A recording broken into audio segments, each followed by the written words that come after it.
Good morning students, welcome to our YouTube channel BDN public school. आज हम 8वीं कक्षा का 6th लेसन, हिस्ट्री का 6th लेसन बुनकर लोहा बनाने वाले और फैक्ट्री मालिक, ठीक है, ये पढ़ेंगे। इनके बारे में डिस्क्रिप्शन लेंगे कि जो अंग्रेजी शासन के दौरान इनकी हालत क्या थी, ठीक है, इसके बारे में हम पढ़ेंगे। चलो स्टार्ट करते हैं लेसन। देखो, ये एक चित्र दिखा रखा है। 17वीं सदी में सूरत बंदरगाह पर व्यापारिक जहाज, ठीक है, सूरत एक जगह है गुजरात के अंदर, ठीक है, तो वहाँ पर एक बंदरगाह है जहाँ पर जहाज खड़े होते हैं, तो उसका एक चित्र यहाँ पर दर्शाया गया है।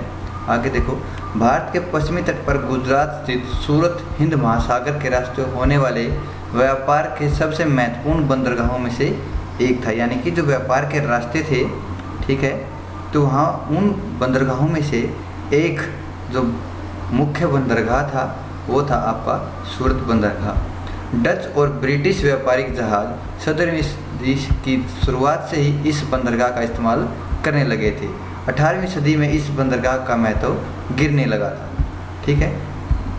क्यों गिरने लगा था, ये हम इसे लेसन के दौरान पढ़ेंगे। देखो, हम इस अध्याय में हम कपड़ा और लोहा व इस्पात उद्योग, इन दो उद्योगों का विशेष अध्ययन करते हुए देखेंगे कि ब्रिटिश शासन के अंतर्गत भारतीय कारीगरी और उद्योगों की दशा क्या थी।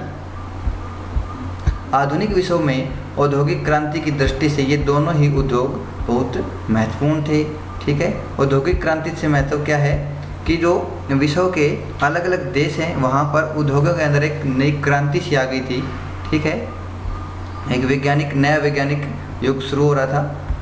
आगे देखो, सूती कपड़े की मशीनी उत्पादन ने ही 19वीं सदी में ब्रिटेन को दुनिया का सबसे प्रमुख उद्योग राष्ट्र बना दिया था, ठीक है। क्योंकि उससे पहले जो कपड़े का जो उत्पादन होता था वो हाथों द्वारा होता था, ठीक है। जो बुनकर होते थे वो कपड़े को बनाते थे, ठीक है, बुनते थे।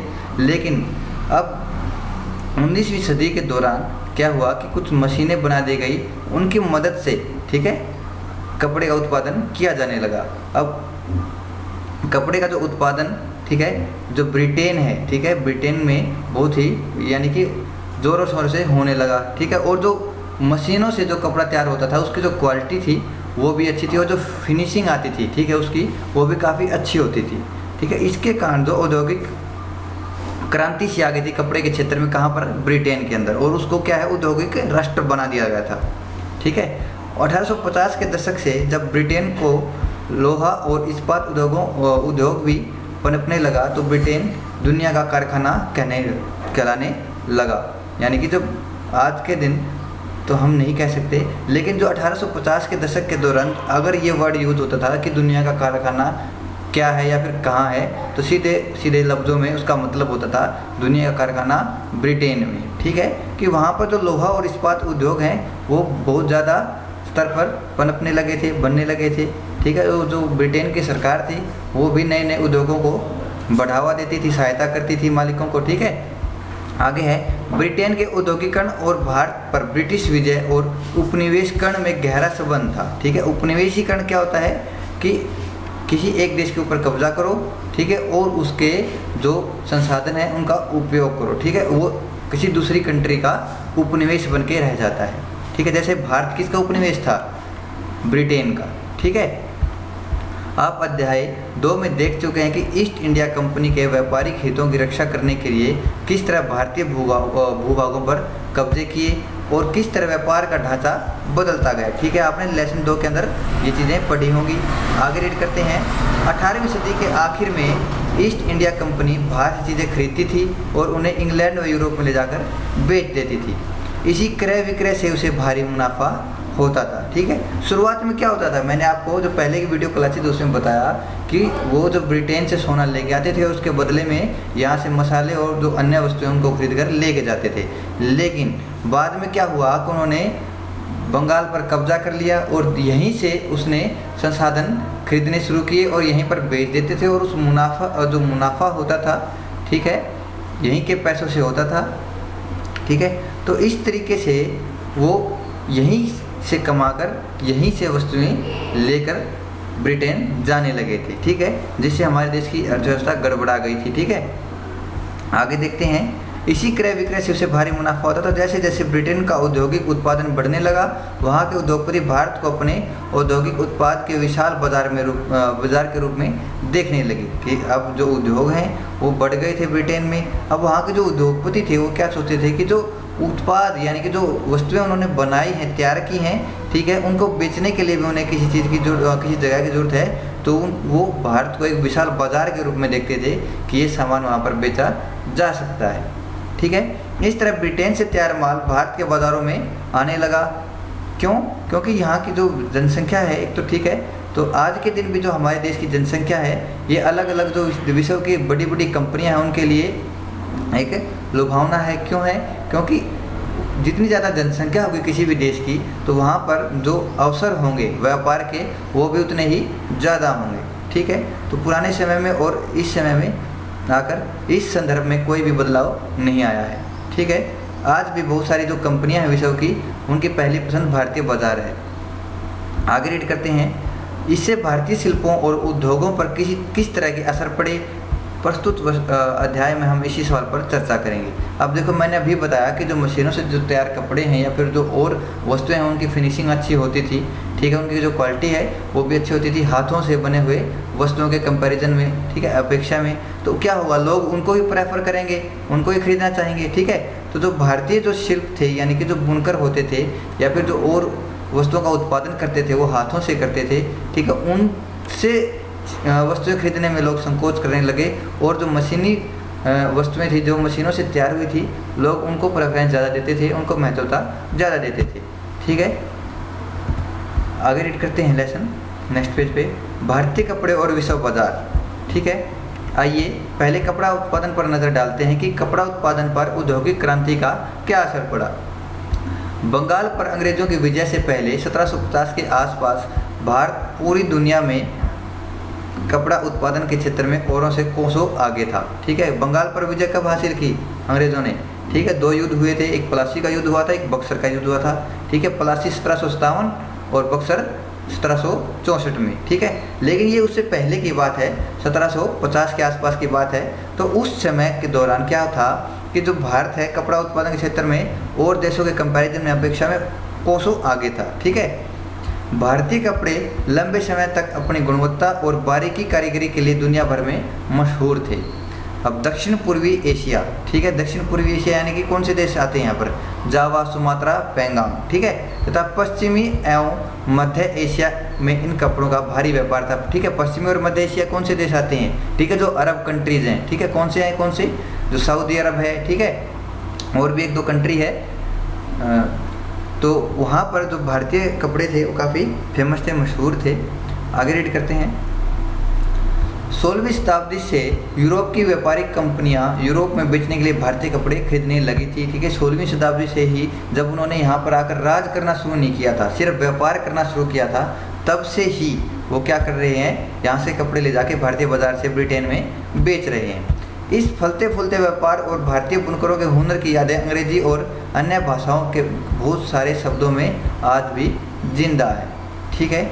ऐसे शब्दों की जड़ों को ढूंढना और उनके अर्थ जानना बड़ा मज़ेदार है, ठीक है। देखो, शब्दों में इतिहास छिपा है, कैसे छिपा है ये हम इस टॉपिक के अंदर पढ़ेंगे। यूरोप के व्यापारियों ने भारत से आया बारीक सूती कपड़ा सबसे पहले मौजूदा इराक के मोसूल शहर में अरब के व्यापारियों के पास देखा था, ठीक है, कि जो यूरोप है और वहाँ के जो व्यापारी हैं उन्होंने जो भारतीय कपड़ा, जो सूती भारतीय कपड़ा है, सबसे पहले कहाँ देखा, इराक के बाज़ार में, ठीक है। इराक में एक शहर है मोसूल, ठीक है, वहाँ के जो अरब व्यापारी थे उनके पास वो कपड़ा था, उन्होंने वहाँ पर उसको देखा।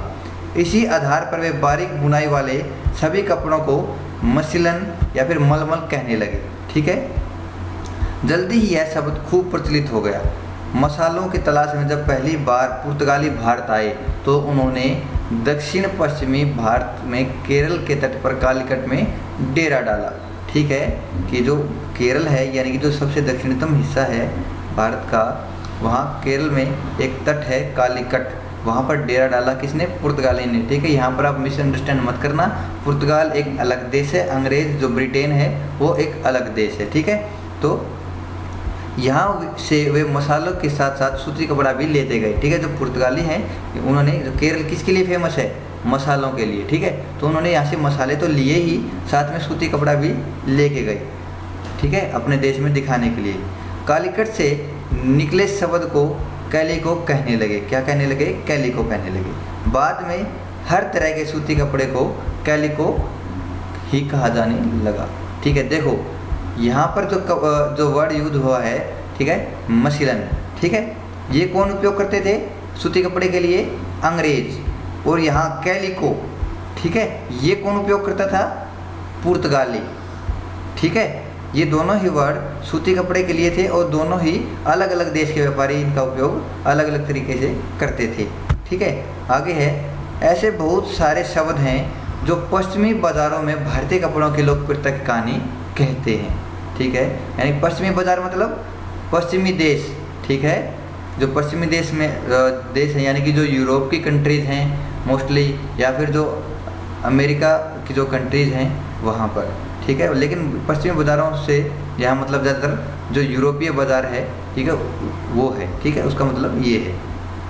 चित्र 3 में आप एक ऑर्डर बुक का पन्ना देख सकते हैं जिसे 1730 में ब्रिटिश इंडिया कंपनी ने कलकत्ता स्थित अपने नुमाइंदों के पास भेजा था।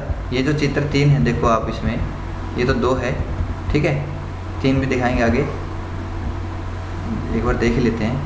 ये देखो, ये देखो ईस्ट इंडिया कंपनी की ऑर्डर बही का एक पन्ना 1730। गौर से देखें कि बही में किस तरह एक एक चीज़ की कीमत लंदन में ही तय कर दी गई थी। ये सामान मंगाने के लिए कंपनी को 2 साल पहले ऑर्डर देने पड़ते थे, क्योंकि ऑर्डर को भारत भेजने, जरूरी कपड़े बनवाने और उन्हें वापस भिजवाने में इतना समय तो लग ही जाता था।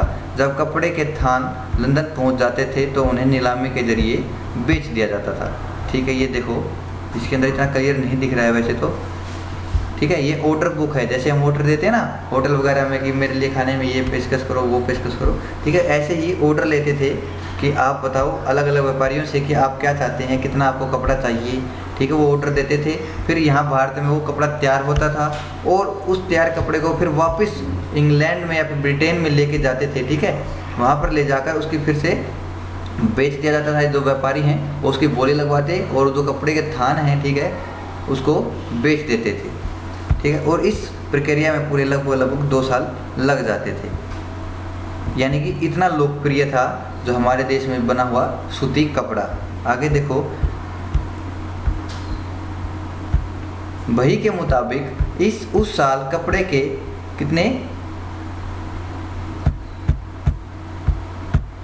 5,89,000 थानों का ऑर्डर मिला था, ठीक है। देखो कितने थानों का ऑर्डर मिला था। यदि आप इसी बही के पन्ने को पलटते तो आपको पता चलता कि उसमें सूती और रेशमी कपड़े की 98 किस्मों का जिक्र किया गया है। यूरोपीय व्यापारी उन्हें पीस गुड्स कहते थे, जो आमतौर पर 20 गज लंबा और 1 गज चौड़ा थान होता था, ठीक है। आगे रीड करते हैं।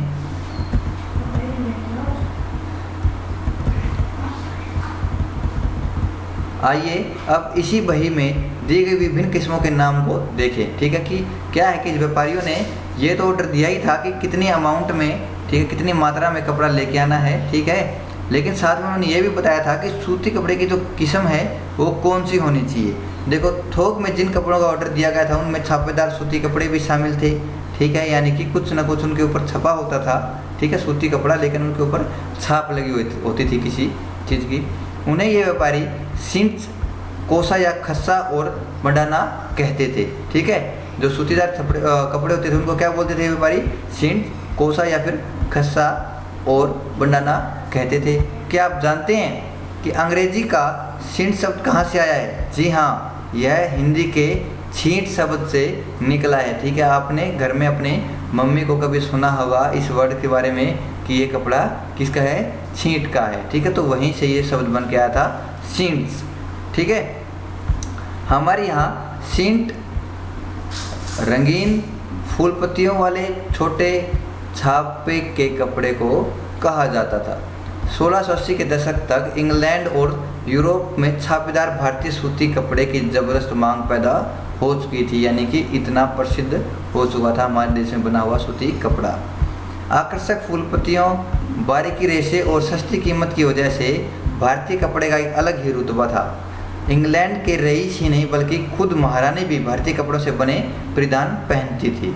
ठीक है, आप इससे अंदाज़ा लगा सकते हैं कि भारतीय कपड़े की जो महत्वता है उस समय क्या रही होगी, कि जो इंग्लैंड की महारानी है वो भी भारतीय कपड़ों की मुरीद थी। अगर एडिट करते हैं, बडाना शब्द का इस्तेमाल गले या सिर पर पहने वाले चटक रंग के छापेदार गुलूबंद के लिए किया जाता था। ठीक है, गुलबंद बोलते हैं जिसको हम, उसके लिए कौन से शब्द का उपयोग किया जाता था? बंडाना। यह शब्द हिंदी के बांधना शब्द से बना हुआ है, क्योंकि हम जो गुलबंद है उसको बांधते हैं। ठीक है, तो बांधना से उसने क्या बनाया अंग्रेजों ने? बंडाना। ठीक है, इस श्रेणी में चटक रंगों वाली ऐसी बहुत सारी किस्म के कपड़े आते थे जिन्हें बांधने और रंगसाजी की विधियों से ही बनाया जाता था।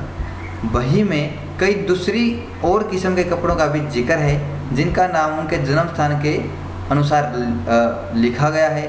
ठीक है, जैसे कासिम बाजार में तैयार हुआ कपड़ा, ठीक है, या फिर पटना में, या फिर कलकत्ता, उड़ीसा, चारपुर। ठीक है, इन्हीं के नाम पर उन किस्मों का नाम भी रखा गया है। जैसे हम बोलते हैं कासिम बाजारी कपड़ा, या फिर पटना वाला कपड़ा, या फिर कलकत्ता कपड़ा।